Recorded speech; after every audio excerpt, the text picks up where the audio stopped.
We have breaking news right now at noon. The massacre in Vegas. 58 people killed, 515 hurt after the gunman opened fire on people at a country music festival. It's the deadliest mass shooting in U.S. history. We have team coverage this afternoon. And we do begin with Dana Bacchus. She is in Las Vegas right now with the latest developments. Terrifying gunfire on what started as a peaceful night of country music on the Vegas Strip. I heard it. Boom, boom, boom, boom, boom. Blast of automatic gunfire, bullets flying into a crowd of 22,000 concert goers who were enjoying a country music festival with superstar Jason Aldean. People just started dropping around us. A lot of dead bodies. A lot of people were just piling on top of whoever, even if they're bleeding or not. A high wall enclosing part of the concert venue. There was no escape. We were just pinned in. It was just a kill box. So many people shot and wounded. A gentleman that was shot, and he said, "Can you help me?" And so I put him in my car, and I had like 6 people in my car, people with shoes. Police jumping into action. This one police officer, he just was so brave. He was like jumping over the fence, like to go fight this, like to take on this guy. And I'm like, oh my God. Police say the gunman, 64-year-old Stephen Paddock, sprayed bullets from the 32nd floor of the Mandalay Bay Hotel. SWAT teams racing there to breach Paddock's hotel room with explosive devices. Breach. Authorities say he was already dead from a self-inflicted gunshot wound. The number of people that have died associated with this event has increased. Right now we're using the number of 58. President Trump reacting to the tragedy. It was an act of pure evil. Police say this does not appear to be a terror attack, but say it is a lone wolf attack. Danya Bacchus, ABC News, Las Vegas. All right, and right now you're getting our first look here. This is the 32nd floor window of the Mandalay Bay hotel room. That's where that suspect fired. You can see 2 windows in that suite just blown out. Paddock reportedly using both locations to fire on the crowd below him at that concert. Police believe he killed himself before they entered his room. We're also learning more this noon about Stephen Paddock. He has deep ties right here in Florida. ISIS is also claiming a connection to the gunman, but there are no known connections to terror. Let's go now to Local 10 News reporter Amy Viteri. She continues our coverage in the newsroom. Amy. Well, police have identified 64-year-old Stephen Craig Paddock as their lone suspect in this mass shooting. This photo of Paddock has been released. He is a resident of a retirement community in Mesquite, Nevada, and we do have another photo of him shared by his brother. We are told this one was taken back in 2002. Police say Paddock began firing on the crowd below from the windows of his hotel room on the 32nd floor of the Mandalay Bay Hotel. According to our ABC affiliate in Las Vegas, Paddock had 2 shooting platforms in that room and cameras focused on the hallway. The Clark County Sheriff there says they believe Paddock killed himself before officers forced their way into that room.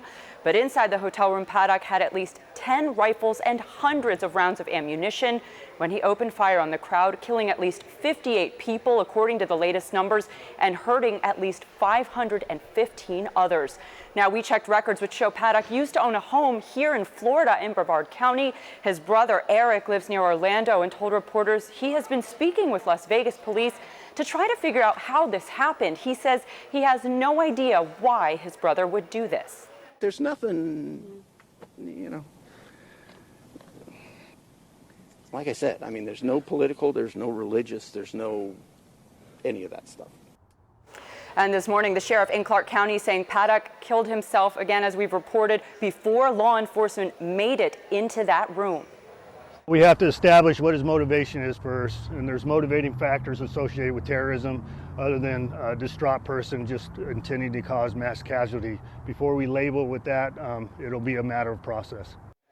So still looking into a motive, law enforcement now has a search warrant. They are going through Paddock's home there in Mesquite, Nevada, where he lived in the retirement community.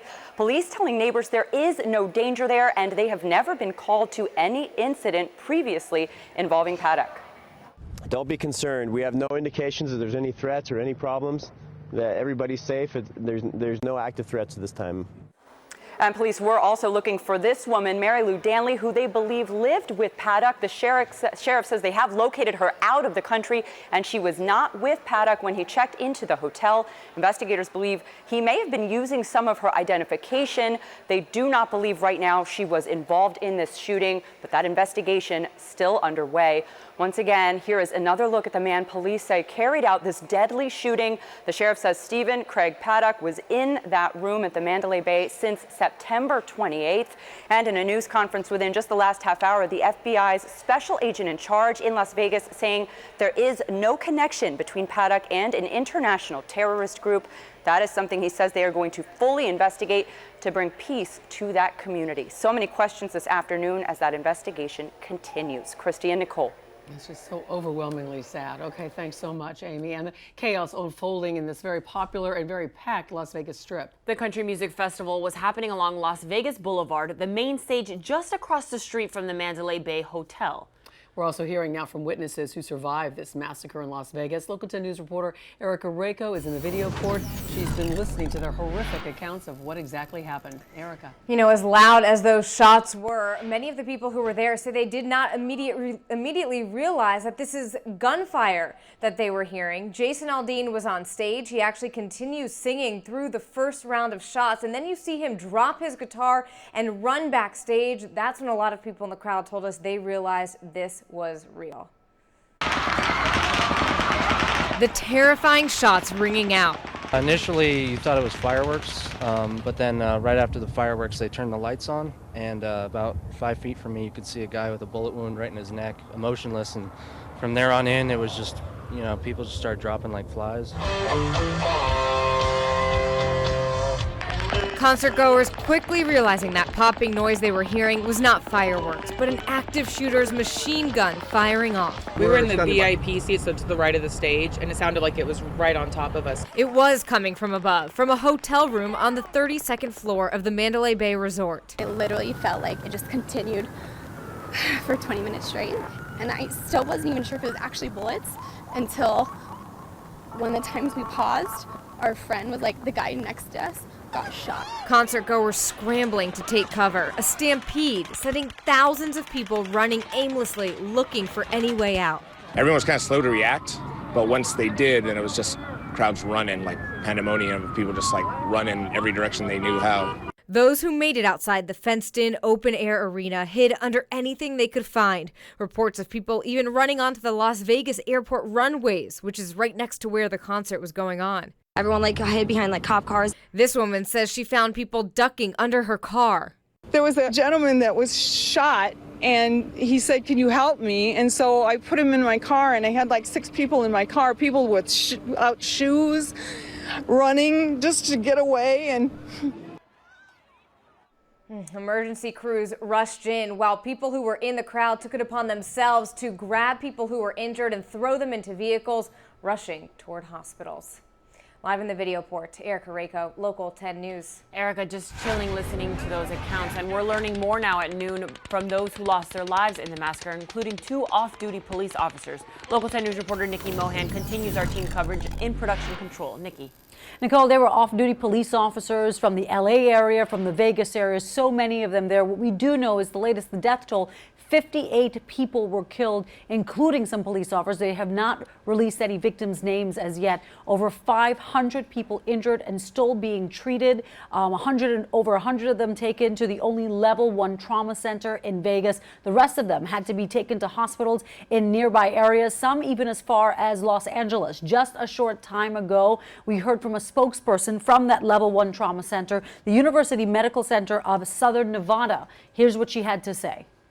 Of those patients who came in last night, again, 8 went straight into the operating room. 12 are in critical condition this morning. Unfortunately, 4 patients passed away. The good news, if there is any good news to be found in all this, is that we are having some patients already treated and released. It is still relatively early in the morning there. This again was an overnight event. A lot of those the hospital was put on lockdown, surrounded by officers once this was going down. The Vegas Strip is shut down. So those that were treated and released and are headed back to their hotel rooms, they can't get back in. So right now, again, they're still trying to contact family members. They have a hotline set up for family members to call. But what we do know is that the victim count right now stands at 58, over 500 people injured and still being treated. We're going to continue to monitor the feeds and bring you more about this as we get it. Live in production control, Nikki Mohan, Local 10 News.